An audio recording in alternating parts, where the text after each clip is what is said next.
Hello, my name is Ellis Brooks. I work for the Quakers doing peace education, and I'd like to share this online lesson with you. It's about two things. It's about the liberation of Bergen Belsen Concentration Camp, which happened 75 years ago today, on the 15th of April 1945, and it's about a poem called Vultures by Chinua Achebe. It might seem like two strange things to put together, but I hope you'll see in the lesson that there's a reason I've put them together. So in this lesson, we're going to be thinking about things to do with poetry, like the power of language, like the importance of imagery and how it's used in this poem. But we're also going to be thinking about history and story and what they can teach us about, well, people really, about human nature. And we're going to be doing an act of remembrance, if you like, because of that anniversary of the liberation of Belsen Concentration Camp. So let's start by thinking about language. Now, when a GCSE exam paper or a teacher talks about language in the sense of language in poetry, they're just talking about this, the words used by the poet. So in the poem Vultures, these are the words used. You can see that some of them are pretty straightforward, like tree or home. Some of them are more unusual word choices, like harbingers or despondent. They might not be words you use every day, and you might not know all of them, so it's fine to look them up. You might even want to practice writing them down if you haven't before. But for us as students, the other question is, why these words? Why did the poet want to use a word like despondent or unstirred? Obviously they're not in the shape of a poem here. You don't know what the story or the structure of it is, but you can already get a sense of the mood, perhaps, the different emotions that are coming out from this poem, and the sense that the poet is trying to create a feeling within you with these words. Here it is. Vultures by Chinua Achebe. I'm not going to read out the whole poem, but I would urge you to pause me and read it to yourself, aloud. And if there's someone else in the room with you, perhaps you can read it aloud to them. Because poetry really lives when it's given voice. You understand it more, it has more power when we hear it, as well as read the words on the page. Feel the rhythm of it, feel the pace of it, and look out for the bits that you find particularly powerful.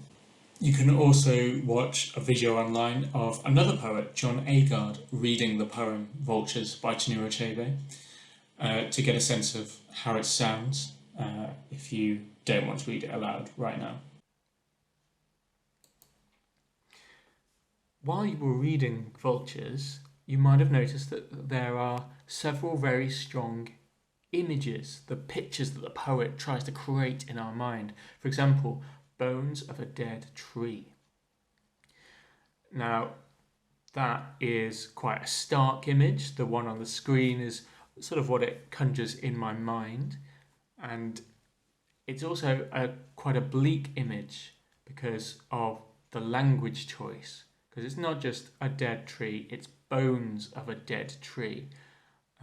The tree is not made of bones, but the poet has chosen to put those ideas together, bones of a dead tree, really stressing that kind of dead and dry feeling. The metaphor can often be used to increase the power of an image by saying one thing is another. Another image you might have noticed in the poem is this phrase, chocolate for his tender offspring. Now, that's very different. We're not talking about death here, are we? It's quite a nice, touching moment, father getting chocolate. But those two things side by side in a poem create an interesting contrast, a difference. In fact, another image that we get right next to the idea of chocolate in the poem is nostrils. not the nicest thing I find to think about. You might feel differently, but in this case, it's particularly grim because it's the smell of human flesh clinging to nostrils. And this is an example of juxtaposition, putting two things next to each other.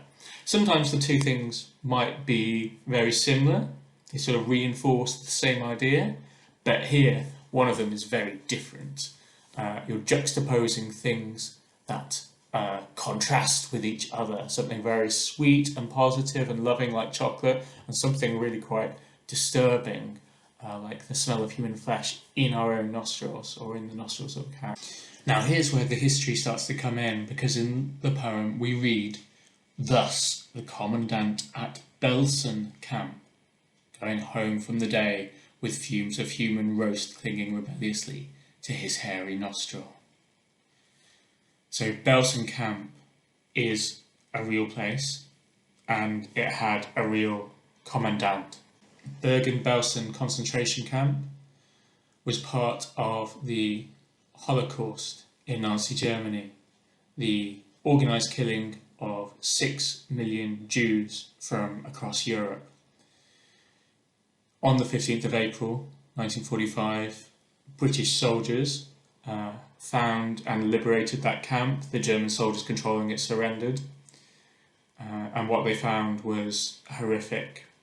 People had been worked to death, people had been starved to death, and even though lots of relief workers arrived, including Quaker relief workers, some people, it was not possible to save them because they had been treated so badly that they couldn't recover even when they got decent care.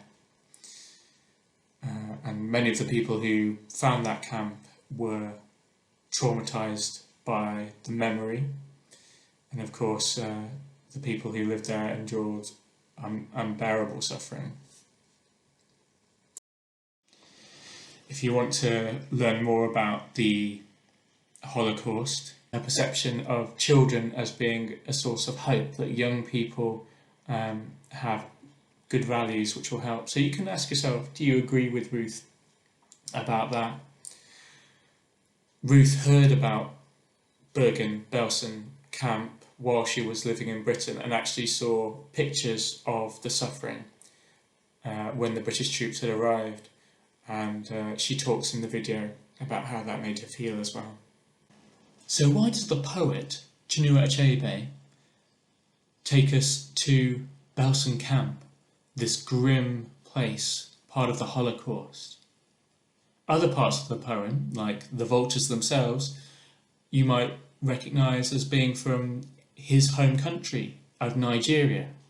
So why does he move us around like that, from Nigeria to Europe to the Holocaust? Well, we can't answer that question for sure, but we do know that Chinua Achebe was very concerned with the impact of colonialism. His own country, Nigeria, was very affected by the British Empire, by the arrival of settlers, by the pressure put on the culture, and he writes, particularly in his most famous book, Things Fall Apart, about the conflict and discord and suffering caused by empire in his own country. But bigger than that, perhaps that's about human nature, about the kinds of things we can do to each other, which is of course very relevant if we're trying to grapple with the history of the Holocaust as well.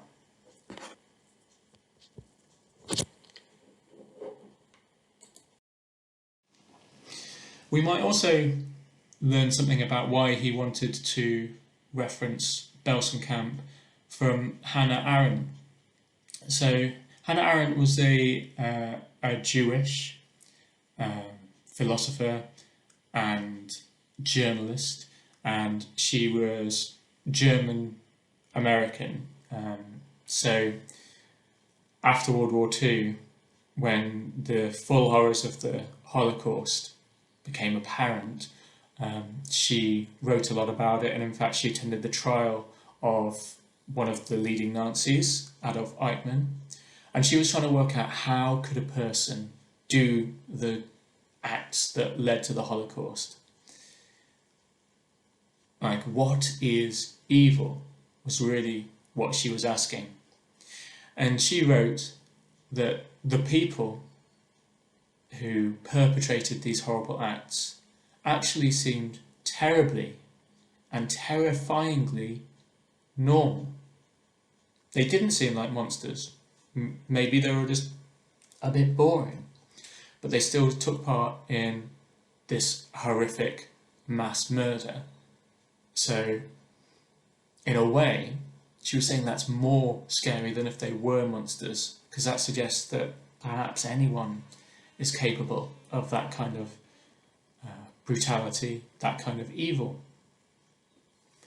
Perhaps that tells you a little bit about what Chinua Achebe is trying to say in Vultures. So, putting all these things together, what do you think Chinua Achebe is trying to say about human nature in the poem Vultures? Think about his word choice, the language that he uses, the imagery that he puts in there, including any metaphors, where you call one thing as if it was something else. Are you struck by any juxtapositions where he's put two things side by side, and whether that creates a contrast or a sense of sameness between them?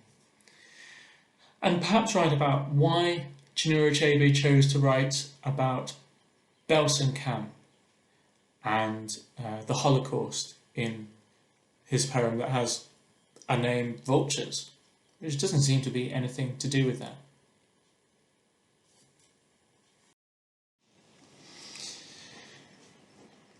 Now, the liberation of Belsen Camp is something that a lot of people will be looking back to now and trying to work out what lessons can be drawn.